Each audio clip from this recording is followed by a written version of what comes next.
Here we go. Finally, we get Burnsie on the show. The original Burnsie sitting down with me and Clark Monroe and Dylan Fournier. The boys riding shotgun each and every week here on Offside Hockey Talk, proudly brought to you by Boxing Rock Brewing Co., the Big Beer, Big Podcast, and of course, our friends over at the Hockey Podcast Network. We are with them this year. We'll touch on them more throughout the show. But Burnsie, how is it going, my friend? Hey, James. Thanks for having me on, my friend. I really appreciate it. It's going well. It's going well. Hockey season's upon us, and I'm excited. So I really appreciate you having me on. I'm looking forward to chatting with you Dirty Leaf fans tonight. And let's go. Let's get into it. Well, listen, we had to extend an olive branch, to a Habs fan. I know it's tough times over there, you dwelling at the bottom of the standings. We'll get there soon. But, I mean, you'll be looking up at the blue and white first in the Atlantic this year, but we'll talk about that. James, stop getting cocky. Every time we get cocky, this goes terribly. What do you listen? Come on. I feel myself this year, and I feel I have reason to. But we'll ask Burnsie about that in just a little bit. But Clark, Dylan, how's it going for you guys tonight? What's going on, guys? Going great. It's Wing Wednesday. Had wings for supper. I mean, how can you go wrong with that? So we're pretty good over here in Saskatchewan. Things are going okay. It's a little smoky, as you can imagine, but it is what it is, and we're getting through it. It's good. It's my day off. I'm here on a Wednesday, so that's a surprise to the podcast. So it's a pleasure to be here on a Wednesday. No, let's get it rocking. So here's the question of the day. Some people who've tuned into this show for a very long time, Andy Ashton and others across the UK, over in Australia, of course, and Antti Lutso over in Finland. I know you're listening right now. Who is Burnsie? Burnsie, introduce yourself. Let everybody know who you are. Guys, I'm a hockey guy. I'm a single dad. I have 2 teenage boys that play the game. I've been playing the game for 45 years. I absolutely love the game. From the first moment I stepped on the ice at the tender age of 5, I was hooked. I was hooked ever since. And I've been playing the game. I've been coaching the game. I grew up on the streets. I grew up playing the game in the tennis courts, on the frozen lakes, and I love it. I love it. It's kind of shaped me my entire life. Most of my best relationships I've had, a lot of life skills, everything I've taken has all come from the game. So, I'm also a big advocate that all kids deserve and should experience the game. So it doesn't get more pure than that. I love it. And even though the game has changed quite a bit in the last 40 years, I still advocate for it. I live and breathe it. And once again, to me, it all comes down to the kids. And I believe every kid should have an opportunity to experience, because I truly believe it's the greatest game on earth. So. Absolutely. Absolutely. And now, speaking of kids, I know I tapped into this from Twitter, but I wanted you to talk about the Wildfire give back that you posted on Twitter that I got notified about, but I wanted you to tap into that a little bit more. Yeah, sure. I mean, as you guys know, we went through a very challenging time back in early June here. We've had, wildfires that destroyed a lot of homes, that destroyed a lot of lives. And the fires themselves weren't far from me. And anybody in the Halifax area experienced it.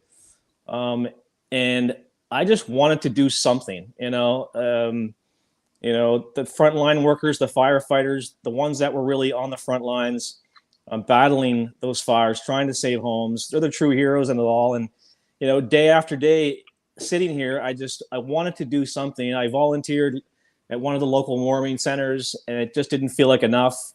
I joined in on the hockey gear donation for some of the children that were affected by the fires.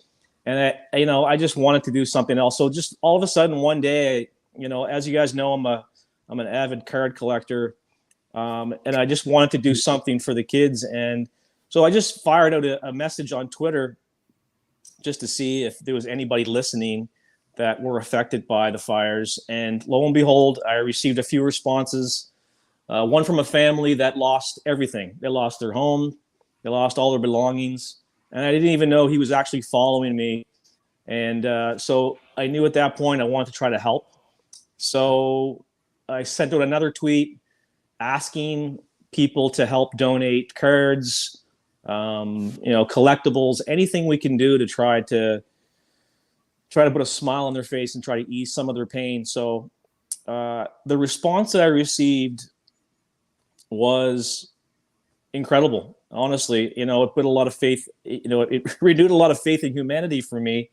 I had people responding from all over North America, including yourself, and the amount of positive energy that came from that and the cards that I received was incredible. So long story short, we had 3 hockey players from the St. Margaret's Bay area that were affected by the fires that lost pretty much everything. So I focused on trying to put together 3 packages for them.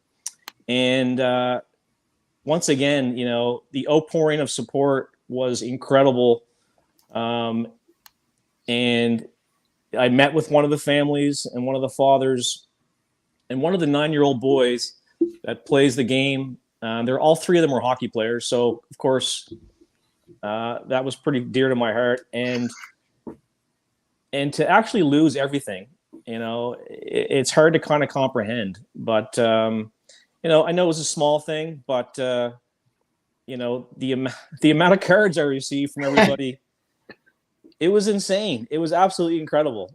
And I put together 3 packages and I delivered one to that father and his 9-year-old son and spoke with him and spent some time with him.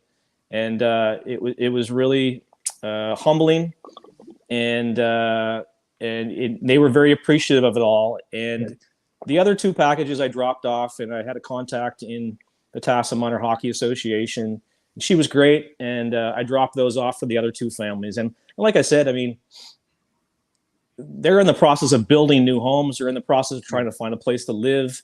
And I know it's only a small thing, but I know they appreciated it. And I certainly appreciate everybody that contributed. And I know that they appreciated it too. So from the bottom of my heart, thank you to everybody that helped. And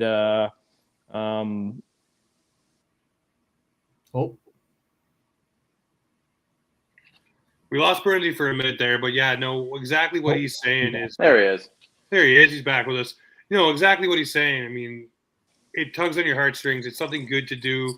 The hockey community is huge. It doesn't matter what team you cheer for, what you root for. Everybody's there pulling for everybody when situations like this arise. So, Burnsie, you're one hell of a dude, man, and we really appreciate it. And I wanted to make sure we got that out there. You put it together, man, and that's freaking awesome. And you really probably put some smiles on some people's faces. So, yeah, definitely clap for you, man. That's good thinking outside the box for you, because most people wouldn't think of that stuff. My pleasure. I'm happy to help the kids, and you're right. The hockey community has taken a beating. The hockey game in general has taken a beating over the years. So, to see everybody come together like that and the outpouring of support was it warmed my heart. So thank you again to everybody who helped. Absolutely. Yeah. Well, thank you for organizing it. And now you get to really get back to your roots here. You get to rub a little salt in the wound. I want you to rub it in, man. It was 3-1. What was your reaction back then? And is it a joke? Because you have to realize, being a Leaf fan, and I know you get it on the Habs side too, but people rely on the same tired old jokes. They don't find anything new.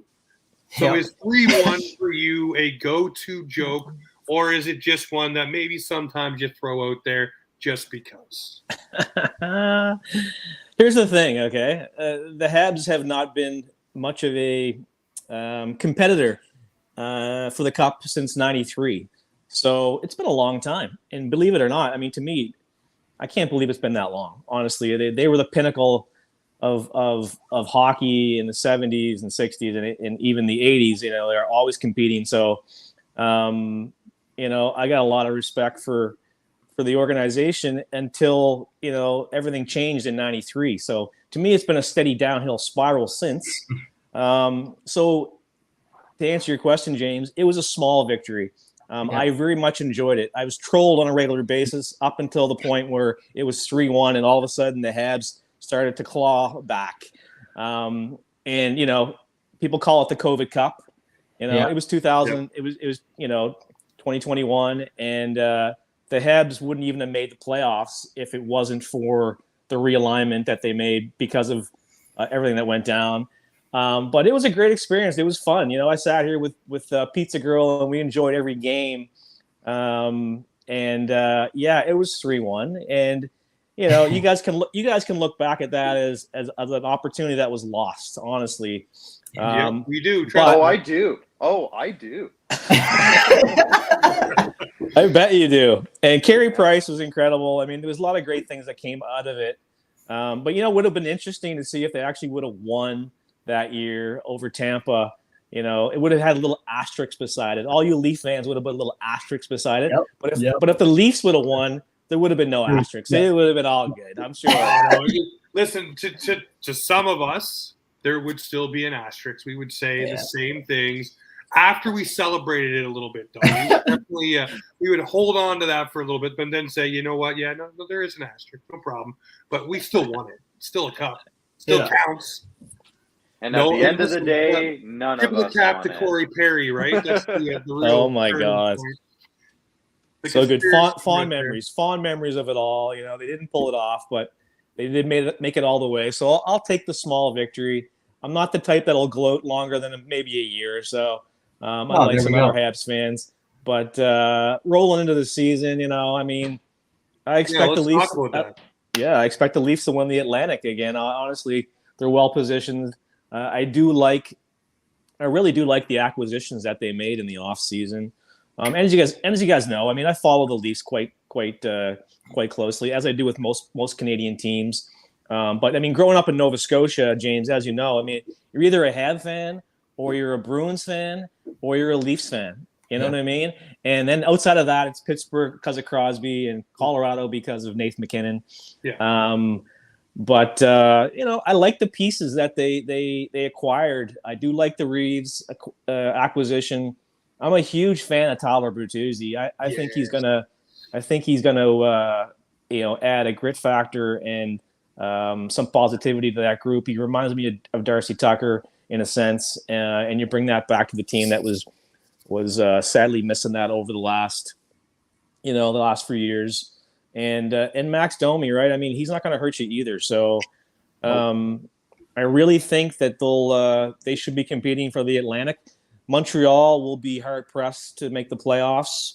So if they do make the playoffs, I think it'll be a win for the organization just because of where they're at development wise with their group. But yeah, how do you guys feel about the acquisitions? Well, listen, I'll start off. I'll honestly say for once, I'm pretty damn happy that we have physicality available to us almost on every single line. It's something that we've missed since the Shane Corson, Darcy Tucker, Gary Roberts, go through those kind of guys. And I'm not talking about just knuckle draggers like Colton Orr and Fraser McLaren, who only had one real role.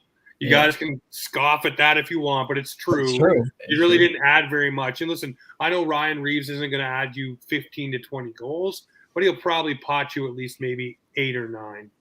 And he'll really step it up for the guys on the ice. And he probably will dabble in with a Matthews on the ice or a Tavares line here and there just to add a little bit of a you're not going to fuck with my guys tonight kind of attitude.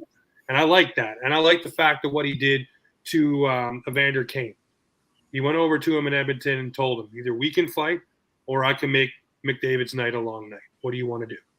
And those are the type of things that he does. He doesn't go after the goon. He'll go after one of the other star-type players and make it a long night till someone actually do-si-dos with him. And I like that. And he brings the energy. We talk about Luke Shen setting up dinners here this past playoffs, and the team actually won a round because they were out together, bonding together, and doing that stuff. And that's what Reeves and Bertuzzi have both said that they're going to do with this group, bring them together and do more of those things that bring a locker room together and make you want to play for the guy beside you. So I really like the acquisitions if I'm getting to it. Clark, I see you smiling. So what do you think? Yeah, we talked about it last episode, but for anyone who missed it, obviously Tyler Bertuzzi was a big conversation piece for us on Sunday. One that we didn't talk about a ton is Max Domi and Burnsie. You kind of mentioned it. And I've been on the record on this show and on other on other platforms saying that Max Domi to me has this like false narrative around him that he is this gritty player. Because I think we think back to, and Burnsie, you can attest to this a little bit as a Habs fan, or like at least as a Habs first guy. I mean, that season he had in Montreal where he was potting a bunch of goals and he was throwing hits and he was, getting in everybody's face. That was, I think, that image of what Max Domi is, I think, stuck in a lot of Leaf fans' heads over the years. And that was the number one guy every single trade deadline. Let's go get Max Domi. He's a perfect fit. And if you look at his actual numbers, if I can get a little critical of the guy for just a second, his hits have gone down every year. His scoring, his goal scoring itself has gone down every year. His plus minus now, that's not the best stat in the world, but it's gotten worse and worse. And but what I will say though, to bring it back to the positive side of things, is that I think when he fits into a team in the role that he should be playing, which on the Leafs is going to be probably either third line left wing or a mix of third line center. I don't know exactly how they're going to utilize him yet. But I think he can add what they have desperately needed now for a couple of years, which is that secondary punch. And he's not Tyler Bertuzzi in terms of the grit factor. But James, I think you kind of pointed it out at some point, maybe with his last show, maybe. He's the type of guy who's not going to put up with stuff either. And I think that's something that the Leafs have not had. Even though he's not the biggest guy, he's not the biggest puncher fighter, he's going to go out there and at least engage in the scrums. He's going to face wash a few guys. He's going to be the guy that you just hate playing against. And I think that's a guy that the Leafs haven't had. Bunting tried, but when you're the only guy doing it, you can't handle it all on your own. Especially, I think, and I've talked about this with you guys as well last year, Bunting, I don't think ever really was truly that guy. He learned to be that guy over time. It's very similar in my mind how Pierre-Luc Dubois is. Pierre-Luc Dubois was a scorer. He was a big producer in junior. He came into the NHL and they said, "Oh, you're a power forward because you're 6'3". And he had to learn how to be that guy. And I never thought he was quite as good as people gave him credit for just because he was 6'3", he had to be this gritty Pierre-Luc Dubois player. We saw how dirty he was at times over the last few years, because I just don't think he ever truly had that all the way through him like a Tyler Bertuzzi probably does. Max Domi has always had that within him because of his last name. He has no choice. Yeah. But he was never his dad. And I think there's a lot of people over the years that said, it's the Domi, bring in a Domi, and it's not Ty. It's very much not Ty, but he has an element that the Leafs have actually lacked. And I think with him fitting into that third line role, adding some scoring touch and playmaking, I really think the fit is great. And we'll see, obviously, who he plays with and how he kind of, is he going to be a centerman? Because he hasn't done well there all the way throughout his career. He's had spurts, but he's probably better fit as a winger full time. So how is he going to fit in? And we didn't talk about Max Domi a ton last episode, so I just figured it was maybe a good chance to talk a little bit more about Max. But yeah, I don't know, Dylan, do you have anything else to add since last episode? Well, we talked about a lot of guys last episode. If you can see by my hat, there's a lot of nostalgia there, not only from the London Knights, but also the Maple Leafs.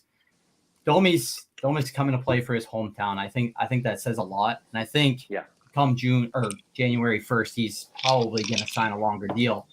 It'd be great. And especially if things are going well. Like I've said on the last pod, he is a better Kerfoot, and I know I beat the drum that I hate Kerfoot. And he's cheaper. He is. Save you a couple dollars for sure. Yeah. But in the event that Bertuzzi goes down or he's not producing with the top guys, you can slot in Domi on the top line, and then there's that whole nostalgia of him playing with Mitch again. And so I love that factor. I love the bulldog mentality. I think that's the best way to really describe him. In a general sense, he's just small, but he's just mighty. I saw a clip of him going after somebody. I think it was in the playoffs because he was on Dallas, and he was just like, "You're not touching my guy. Like, just go away."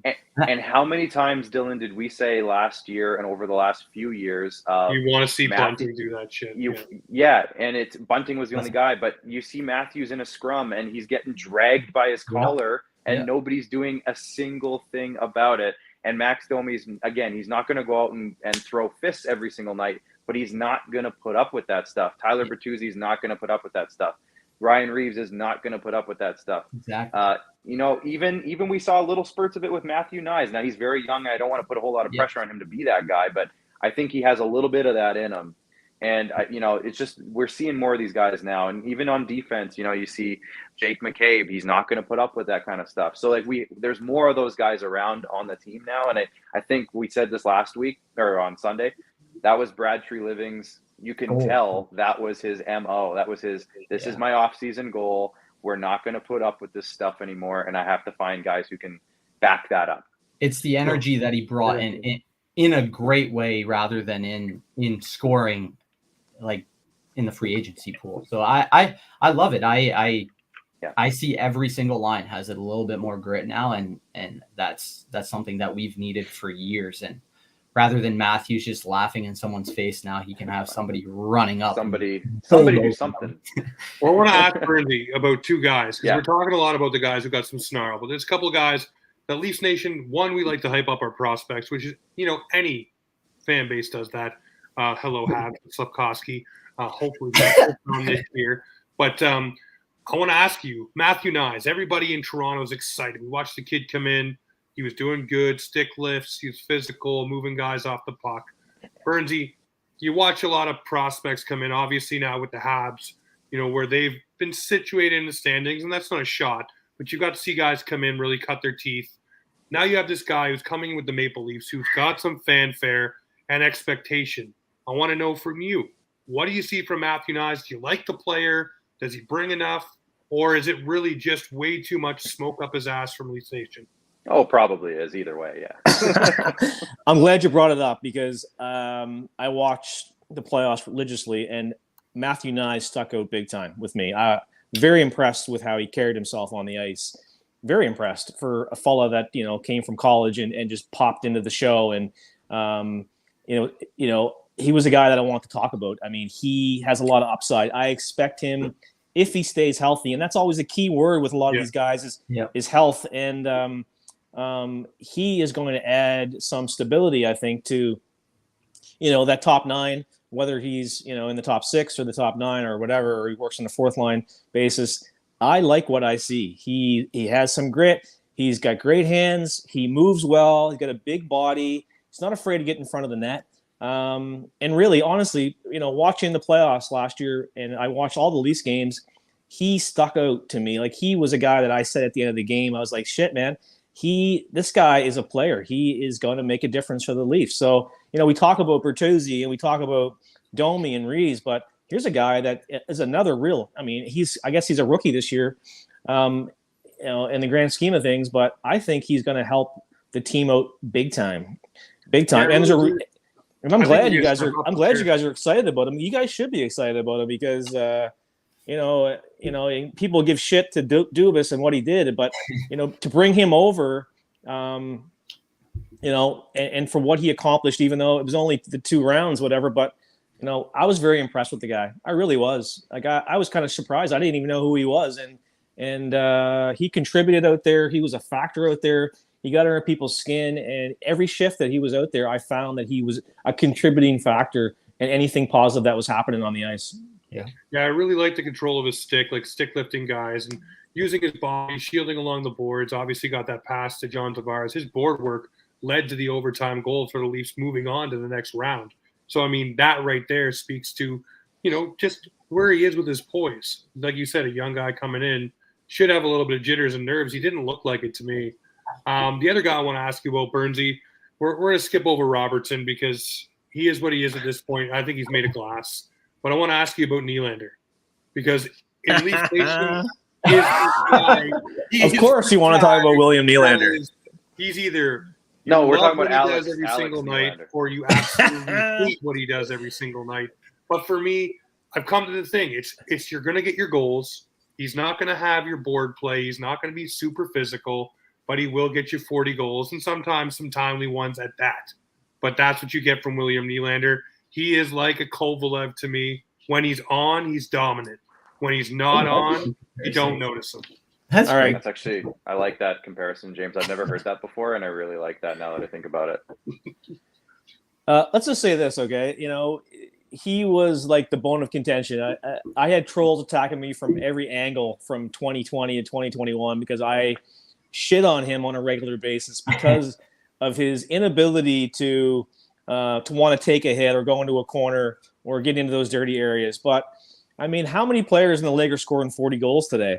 So to answer your question, okay, he has matured. He's matured. He's a much better hockey player. He's a much more rounded hockey player. He still doesn't like the physical piece of it. He doesn't like the back check. He still doesn't like going in corners. But the guy is extremely talented. Like, I mean, above average talent. And I just don't like how he kind of presented himself with the holdout initially. Even though when you look back on it, it's a bargain for what he produces on the ice. But I'm an old school guy, so I like 200-foot players. I like guys that aren't afraid to take a hit and give a hit. So naturally, I'm going to be a little more skeptical of players like that. Is he worth $10 million a year? I don't think so. But they don't have to worry about that because he's under protection until next year. So I personally would have liked to see the Leafs make some not drastic changes, but I thought they would make a move, and they still can, to bolster their back end. Now, I had a comment and I had some conversation with people online. Like, the Leafs were in the top 10 for goals against last year. Okay. So I usually, I point out the fact that, on their back end, they're not strong. Their goaltending's not great. And that's the reason why they continue to fail in the playoffs. But in reality, last year they were a top 10 team as far as goals against. And when you look at the breakdown in the playoffs, they couldn't score goals when the time came. And that was the difference in the second round. With those four guys, the big four that they have on their team, including Willie, they need production out of those guys if they're going to move on and win a Stanley Cup. They need that badly. They spend that kind of money on them, and they can't disappear in round two. They need to be consistent throughout the playoffs if the Leafs are going to have any success this year or any year. So, whether or not keeping Nylander or trading Nylander, it's up for debate on what the best approach would be. Personally, if I was, in the situation after a guy like him scored 40 plus goals, I'd try to move him for some serious back end help and a goaltender, number one. And, I like some of the things I saw with Samsonov and Hull, and it's just, but I think they're still lacking that depth on the back end to make that push. And if you look at Las Vegas and what they did and what they accomplished last year to win the Cup, I mean, you look at the blue line. Look at what they have on the blue line, right? And I get it. They don't have their goaltending wasn't like, flashy by any means, but they got it done. They did it. And I really believe that, to win a Stanley Cup, it starts on the back end, on that blue line. Love Morgan Riley, big fan of his, but he's still more of an offensive defenseman. They need more stay-at-home guys. They need guys that can contribute in both ends of the ice, in my opinion. So, maybe their new GM is looking at shopping Nylander and trying to find, a top two defenseman. But I mean, who's available? How hard is it to get? You know what I mean? It's not going to be easy. And, what's he worth on the market? I don't know. But I'll be interested to see what happens with him. If you can get him traded with an extension. So whatever team is acquiring him, if there's an extension in place, I do believe that you up his value right then and there, because that trading team knows that they have him for X amount of years, which definitely helps the value out. And I mean, Trey Living may throw in a guy that we just talked about, maybe like a Robertson, an extra little piece to boost the value. Then you really can start going. And everybody can say what they want about Robertson, but if the kid finally clicks and finds out how to stay healthy, he can probably be a pretty good producer for you in your middle six to do something. Yeah, on the team that may and James, need we talked about it a minute ago, and I know you want to get to this ad read, so I'll let you get to the ad read. But Nick Robertson, he has shown us, and I don't want to make this whole into a Nick Robertson show, but he has shown us that he has an elite shot. He has shown that in the past. He has a good shot. He can score goals. Let's go. Well, what I was going to say was, it goes back to what I was saying earlier about Max Domi on that third line. And we saw things out of Calle Yarncroke last year that he can also kind of make stuff happen when he's out there. If that's all of a sudden that's your third line, man, that balances the team so well. I feel like Nick Robertson, we can talk about this another show probably, but I think he's a small little X factor that I think Leaf fans need to pay attention to, because if he clicks, like you said, and he can actually hold down a roster spot, it's going to go a long way to balancing out this entire team, top to bottom. But we'll talk about that on the weekend. All right, let's grab this ad read right quick before we continue on here. So we are brought to you by our friends over at the Hockey Podcast Network. We are working with DraftKings. Guess what? The NFL is finally here, and it is an official sports betting partner of the NFL, giving you a can't-miss offer for Week 1. You get $200 in bonus bets instantly when you bet just $5. Yes, $5 on any NHL game. DraftKings is hooking everyone up with game day greatness. All customers can take advantage of 2 new offers every single game day this September. Check out the app to see what you get. Download and use the code THPN to sign up. New customers can take home $200 in bonus bets instantly just for betting $5. That's code THPN only on DraftKings Sportsbooks, an official sports betting partner of the NFL. The crown is yours. Gambling problem? Call 1-800-GAMBLER or visit www.1800gambler.net. In New York, call 1-877-8-HOPE-NY or text HOPE-NY to 467-369. In Connecticut, help is available for your problem. Please play responsibly. On behalf of Boot Hill Casino and Resort KS, 21 plus age, varies by jurisdiction, void in Ontario. See dkng.co/football for eligibility, terms, and responsible gaming resources. Bonus bets expire 7 days after issuance.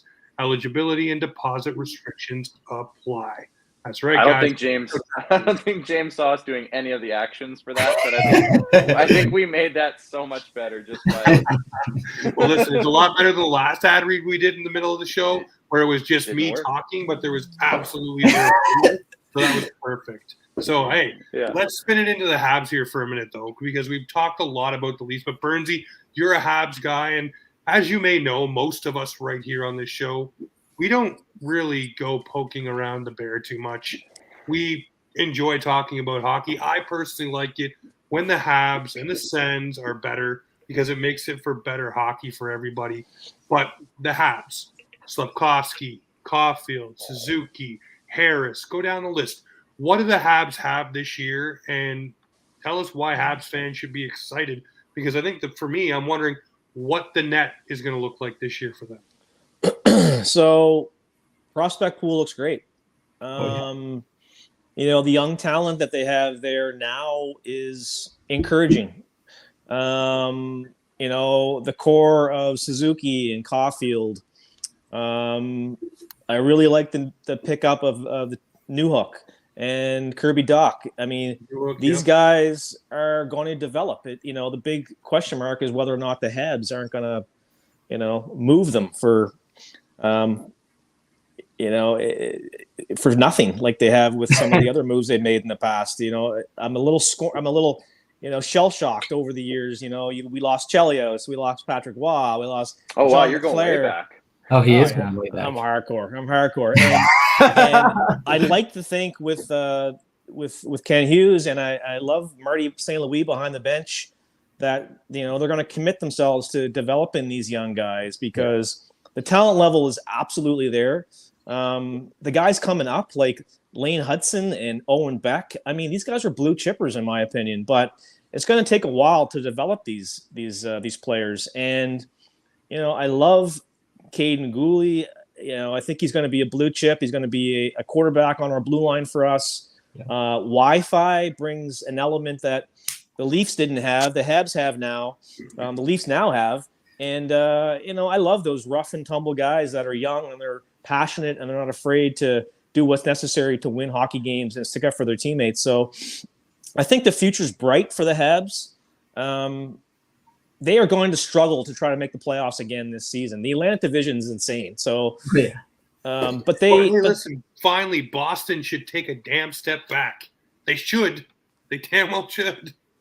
Well, when you lose the likes of Patrice Bergeron, that's a massive David hole. Krejci, Taylor And Hall. Krejci as well, But they do have, they have a really good core, and I like their defense and I like their goaltending. So once again, we go back to the fact that, Stanley Cup teams are built on the back end, and Boston can work with that. So don't be surprised if they're competing for the Atlantic again this year.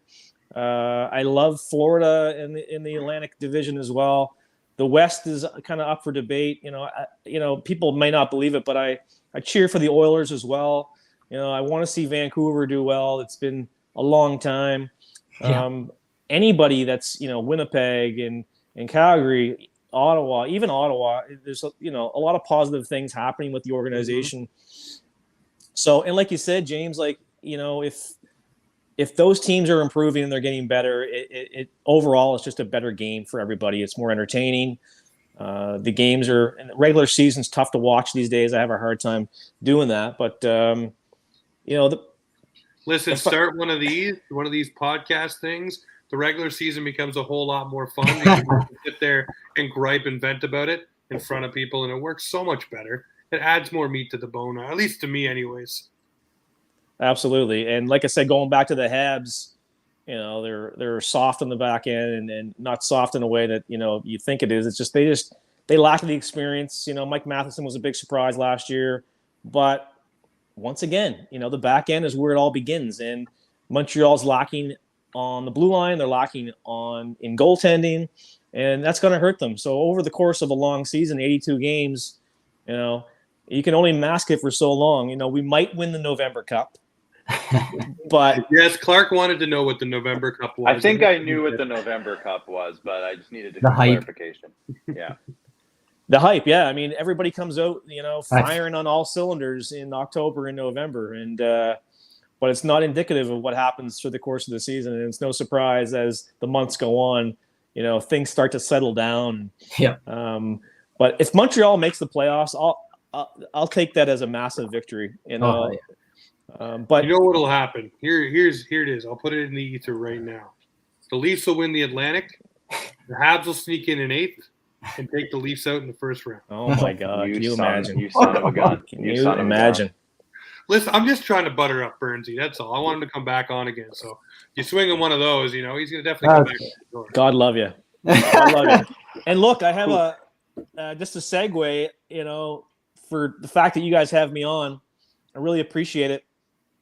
And I wanted to reach out to some of our followers that have been amazing to me and to you guys, I'm sure, as well. But anybody that retweets our episode, I'm going to do a contest. As you guys know, I do a free giveaway every month, and I've been doing that for quite a few years now. But I want to extend this offer this free giveaway to all of our followers out there that have been amazing, and I appreciate it. So I've got a Nazem Kadri rookie card. Nice. PSA greatest. And Beauty. Everybody that retweets, likes the episode, and they're following both us and Offside, and we will put you in a draw, and in the next 2 days, you have a chance to win a Nazem Kadri Young Guns rookie card. So beautiful. Let's go. He's buttering up our fans now too. Everybody's all fired up now. I know Lucky's okay, you can come back on the show later in the year. Okay. Thank you. You know all what? Right, well, we said we're going to do some prediction stuff, so I want to know for you, who wins each division, and who do you have as your way too early before training camp starts Stanley Cup champ for this season? Ooh. I'm not going to surprise you too much, okay? So when Florida met Las Vegas in the finals last year, I didn't watch a lot of the Vegas games, being on the East Coast, and I thought Florida was going to really, challenge for the cup. And Vegas really blew me away, and they shut me up big time. Yeah. So, I really think that they haven't changed a whole lot. And after watching them in that series, I still am predicting that they will be a Stanley Cup contender this year, big time, obviously. I still like Colorado. Surprised to see them get knocked out by Seattle. But that's a positive thing. What a great thing to happen to a city like that. Yeah. Your first year in the 1 or 2 years in, and you're beating the defending Cup champions. So I'm going to kind of stick with. I want to see a Canadian team win the Cup. I honestly do. It's been way too long. I can't believe it's been 30 years since the Stanley Cup. It's mind blowing. Do I think any of the Canadian teams are capable of winning the Cup this year? Not really. The only team that would be the Leafs, and they would have to still make a move to improve their back end, I think, in order to do that. But breaking down divisions, Toronto certainly in the Atlantic should be competing. I would be shocked if they don't win the division. Out west, Edmonton. I do like the addition of Ekholm. They really improved with that addition, and Bouchard. I also like that as well. And the trend with me is I'm always looking at the back end, and they've improved drastically. Goaltending is obviously a big question mark. Having McDavid on that team with Draisaitl, I'll be interested to see how they move through the season. But really, Vegas, despite Colorado getting knocked out in the first round, I think they'll come back with a vengeance this year. They really have way too much talent in that group not to compete. And I think they'll learn from that loss last year, and they'll come back hungrier than ever before. And McKinnon is ready to go. I have no doubt. Yeah. So a lot of them were just in Halifax or at the BMO just recently for BioSteel, and saw some of the action there. And like I said, expect Colorado to improve big time on last year.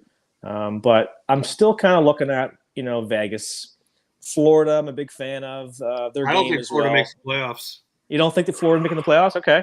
Yeah, that was his hot take on Sunday. I almost fell out of my chair, and I wasn't even sitting down. Yeah, no, I don't think they make the playoffs. Tkachuk's out for a couple of months. They don't have Duclair anymore. Gudas is gone. The defense is different. You lost Alex Lyon. You have Spencer Knight, who's coming back. All the power to him. I hope he blows the doors off for everything he's gone through and battled back from. All his personal demons. I really do hope he has a great season. But that's going to be a storyline that's going to follow the team. When he does bad, is he okay? All those things, all those clouds, all those things that follow a team, man, really can weigh you down. Any baggage. And they're going to be, every game they get pushed around a little bit.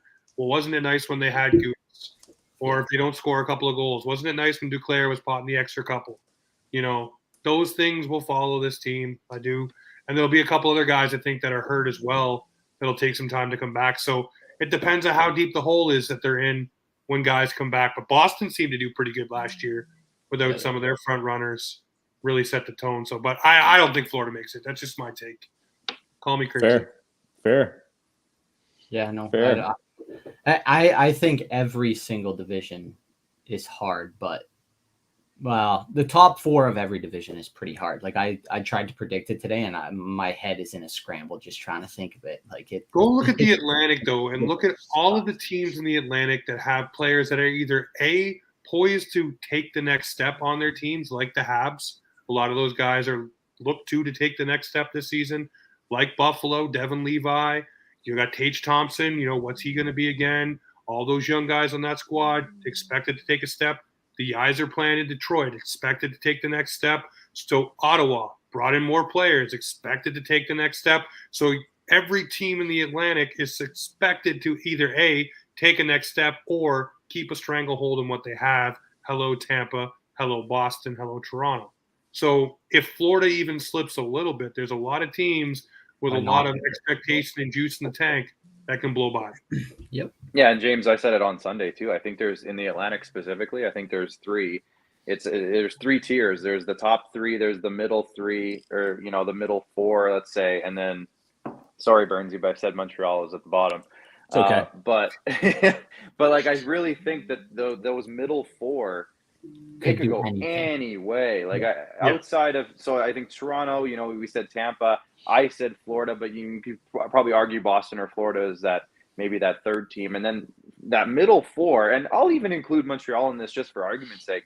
It's a scramble. Like it could be any of those teams taking a big step, like you said. So, but look out for San Jose and Anaheim in the West. I'm telling you guys. Jesus Christ. No. Oh, yeah. We're really going to be making some coming out noise of there. nowhere. Listen, hey, Anaheim, of course, Zegras is bringing the D'Amelio effect now. Come on now. We got that going. Yeah. Watch out for TikTok. Jesus Murphy. Well, Burnsie, my friend, I want to thank you very much for jumping on with us, man. We will definitely have you on again throughout the season.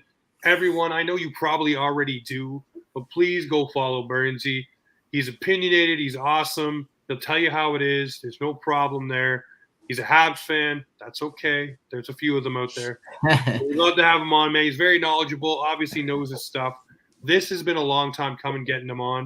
I'm so happy we did, and we will have you on again many more times if you're open for it, my friend. I really appreciate you having me on, and I'll kind of end things with, once again, I'm excited for hockey to start, and more so the minor hockey piece, having all the kids come back to the rink. I'm really excited about that. Last year was a very normal season for everybody after 2 or 3 years of really a rough go. So, it all starts with the kids. It's all about the grassroots piece. I'm looking forward to getting back to coaching, being at the local arena to see those smiling faces. Hell yeah. And really that's this, that keeps me going. And I love being there, and I love seeing, kids I coached for the last 10 years. I love seeing old friends, and the hockey community is really an amazing thing. So at any point, if you want to have me back on to chat about that, I'm more than happy to do that. Really appreciate you guys having me on. Good luck to your Leafs. At the end of the day, we're all here for the same reason, and it's because hockey's the greatest game on earth. And at any point, if you guys want to chat about anything regarding the game, from the grassroots level all the way up to this professional level, I'm game at any point. So thank you again. It's a real pleasure to have you guys, here and discussing the game with you. And I know that you guys love it as much as I do. So, thanks again. I really appreciate it. And all the support again with the Wildfires and the contributions from everybody involved. It was really amazing and humbling. And I just want to thank everybody again. So I appreciate you, Burnsie. And listen, I'll be seeing you on the 15th with some Krispy Kreme donuts. So don't come on. Don't I put cannot that in wait. my head now. I cannot wait. So we'll be in ladies touch. and gentlemen, the show right here. This is Offside Hockey Talk, where the Maple Leafs and hockey come to talk.